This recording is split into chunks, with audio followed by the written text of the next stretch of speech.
अस्सलाम वालेकुम। इस वीडियो में जो है ना जितने भी चैप्टर 3 के फार्मूलेज़ हैं वो समझाए जाएंगे, ठीक है। और इसको याद करने के लिए ट्रिक्स जो हैं वो बताऊंगा, ठीक है। टाइम वैल्यू ऑफ मनी का ना फार्मूले तकरीबन मैं कहता हूँ एक जो है ना ये सिंपल फार्मूला और जो है यानी कि प्रेजेंट वैल्यू और फ्यूचर वैल्यू का अगर ये दो किस बंदे को आते हैं तो और बाकी जो है ना वो तकरीबन उनको याद हो जाएंगे सारे। सिर्फ जो है जो रूल नंबर 72 है और जो इफेक्टिव एनुअल रेट है ना उसमें बस थोड़ा सा चेंज है और बाकी सारे से इस तरह है। ये असल में मैंने वीडियो बनाई थी पहले, वो बस डिलीट हो गई है। ये सारा मैंने उसमें एक एक समझा दिया था लेकिन अभी वो डिलीट हो गई गलती से, आप क्या कर सकते हैं। खैर, तो बस ये ठीक है, सिंपल से ये दो फार्मूले याद रखने हैं। और जो है ना एनुटी में तो आपको बस ये याद रखना कि जो है ना आर यानी कि एनुटी, एक तो डेफिनेशन तो आपने याद की होगी, ठीक है, जिसमें वो बोल रहा होगा कि ये ऐसी सीरीज़ की अमाउंट होती है जो जो या तो पेमेंट या रिसीव हो।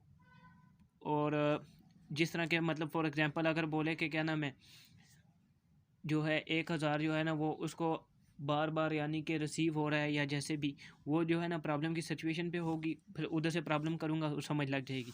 और बाकी ऑर्डिनरी एनुटी और एनुटी ड्यू का भी आपको पता है कि उसमें जो है ना वो आखिर में रूल्स में ज़रूर मेंशन करेगा कि ऑर्डिनरी एनुटी जो है वो एक तो पहचानना होगा, ठीक है। उसमें पता लग जाएगा, सीरीज़ वाइड अमाउंट बोलेगा कि हर बार इसको 1000 मिल रहा है या 500 मिल रहे हैं, जिस तरह से भी वो देखना पड़ेगा।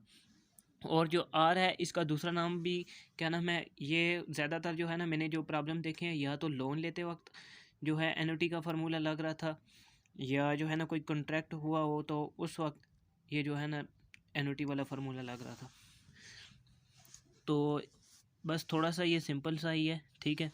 अब देखो ये जो प्रेजेंट वैल्यू का ये सिंपल सा फार्मूला है और ये जो है ना ऑर्डिनरी एनुटी का फार्मूला अगर याद रखना है किसी बंदे ने तो फिर इसको ना असल में रीअरेंज करके दूसरी तरह से भी लिखा जा सकता है कि 1/1 प्लस इंटरेस्ट पावर n और क्या मल्टीप्लाई बाय फ्यूचर वैल्यू। यानी कि इधर मैं लिख देता हूँ ना यहाँ पर, ठीक है, future value multiply by 1/1 plus interest power n। इस तरह से भी लिखा जा सकता है, ठीक है ना, या इस तरह लिख दो या इस तरह। ये इसलिए लिखा है ताकि एनुटी वाला फार्मूला जो है ना वो प्रेजेंट वैल्यू और एनुटी ड्यू वाला जो है प्रेजेंट वैल्यू में उस तरह लिखते हुए आसानी हो जाए ना, पता लग जाए, और इसमें भी थोड़ा सा जो है कंटिन्यूसली कंपाउंडिंग उसमें भी आसानी से हो जाए। अब जो है ना प्रेजेंट वैल्यू ऑफ एनुटी यानी कि ऑर्डिनरी एनुटी का फार्मूला जो है वो इसी तरह से है। पहले तो हमें पता लग गया कि एनुटी है, तो एनुटी के लिए क्या सिंबल याद रखना है कि यानी कि आर आ जाएगा, ठीक है। Present value ordinary annuity is equal to R. अब जो है इस -1 को इसको फ़िलहाल छोड़ दें, जो है अब ये इस्तेमाल करना है। और ये याद रखना है इसमें अगर जब दिया हो ना प्रेजेंट वैल्यू की अमाउंट दी होगी तो फिर प्रेजेंट वैल्यू ही इस्तेमाल करेंगे, और अगर फ्यूचर का पूछे तो उसमें फ्यूचर वैल्यू का जो है वो फार्मूला लगेगा। तो जो है ना अब यहाँ पर तो था ना, यहाँ पर जो सिंपल में होगा उसमें प्रेजेंट वैल्यू और फ्यूचर वैल्यू भी हो सकता है दिया हो, तो फिर हमें से जो है ना इंटरेस्ट फैक्टर फाइंड करना है। ये जो जिसमें ये जो है ना इंटरेस्ट जो शामिल है 1/1 प्लस इंटरेस्ट, इसको इंटरेस्ट फैक्टर भी कहते हैं, ठीक है। तो फिर ये देखें 1/1 प्लस इंटरेस्ट पावर n, यही वाला जो है ये जो इसका पार्ट है ना, देखें ये आ गया। फ्यूचर वैल्यू नहीं है इसमें, ये याद रखना, फ्यूचर वैल्यू नहीं है। जब भी होगा या तो उसकी प्रेजेंट वैल्यू और फ्यूचर वैल्यू को वो प्रॉब्लम की सिचुएशन के मुताबिक अंदाज़ा लगाया जा सकता है कि उधर वो किस क्या पूछ रहा है, ठीक है। और ये लिख लिया, ठीक है। और 1/1 प्लस इंटरेस्ट पावर n और डिवाइडेड बाय इंटरेस्ट। बस इसमें भी जो है ना फ्यूचर वैल्यू का जो इसका फार्मूला है एनुटी ऑर्डिनरी एनुटी का, उसमें भी थोड़ा सा यही फ़र्क है। देखें यहाँ पर क्या है, फ्यूचर वैल्यू का है तो ठीक है, फ्यूचर वैल्यू ऑर्डिनरी एनुटी का है, एनुटी का फार्मूला है तो इज इक्वल टू आर, क्योंकि यहाँ पर पी है, इसमें प्रेजेंट वैल्यू उसने दी होगी और फ्यूचर वैल्यू भी जो सिंपल कंपाउंडिंग होगी उसमें। लेकिन यहाँ पर सिर्फ हमें इसमें फ़र्ज़ करें कि जो है ना फ्यूचर वैल्यू की दी हुई थी अमाउंट, या नहीं ना भी दी हो, लेकिन अगर वो पूछ भी ले तो फिर आर और इंटरेस्ट फैक्टर की जो भी अमाउंट वगैरह है ना वो हमें सब कुछ दी होगी, फिर हमें सिर्फ ये फाइंड करना पड़ेगा। कभी ज़्यादातर जो है ना मैंने प्रॉब्लम देखे उनमें क्या हमें ये आर फाइंड करना पड़ रहा है, यानी कि कभी कह रहा है एनुअल स्टार्ट मिल बताओ कितनी है, या उसकी जो है हर ईयर में कितनी, यानी कि उसकी सेविंग हो रही है, या इस तरह से और भी है कि बैंक के हवाले से भी एक था कि यानी कि हर बार जो है ना वो मतलब हर महीने या हर साल कितना उसके पास सेविंग बच रही है। तो इस तरह से ठीक है। अब यहाँ पर क्या, सबसे पहले यही 1+(n), ठीक है, -1 ये फार्मूले वाला, डिवाइड बाय इंटरेस्ट रेट। अब जो है ऑर्डिनरी एनुटी और एनुटी ड्यू में बस छोटा सा फ़र्क है फार्मूले में। इसका जितना भी जो फार्मूला है ना ऑर्डिनरी एनुटी का, वही सब कुछ है।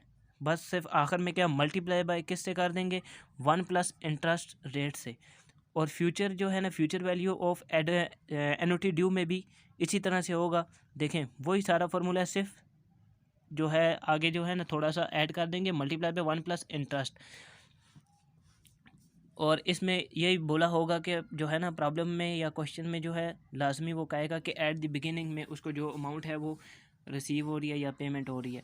और जो है कॉन्टीन्यूसली कंपाउंडिंग, ये जब भी ये वर्ड आ जाए ना आपने माइंड में ये रखना है कि स्मॉल ई ये जो है ना कैलकुलेटर में दिया भी होता है जब उस तरह से वर्डिंग बोलेगा, ठीक है।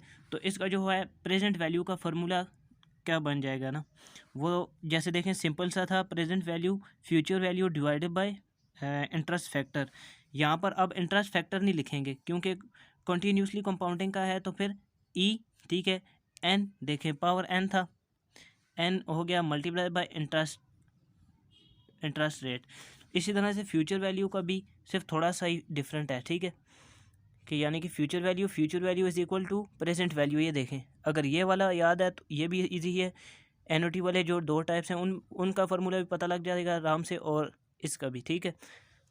तो प्रेजेंट वैल्यू और आगे इंटरेस्ट फैक्टर कंटिन्यूसली कंपाउंडिंग में नहीं इस्तेमाल करते, ई स्मॉल ई जो है ये कैलकुलेटर में मिलता है, ठीक है, उधर होगा, और N multiply by interest rate. और ये है नंबर 4 पर, ठीक है, रूल 72 जो कंटिन्यूसली कंपाउंडिंग था उसमें, ठीक है, वो मेंशन कर देगा कि कंटिन्यूसली कंपाउंडिंग से करें।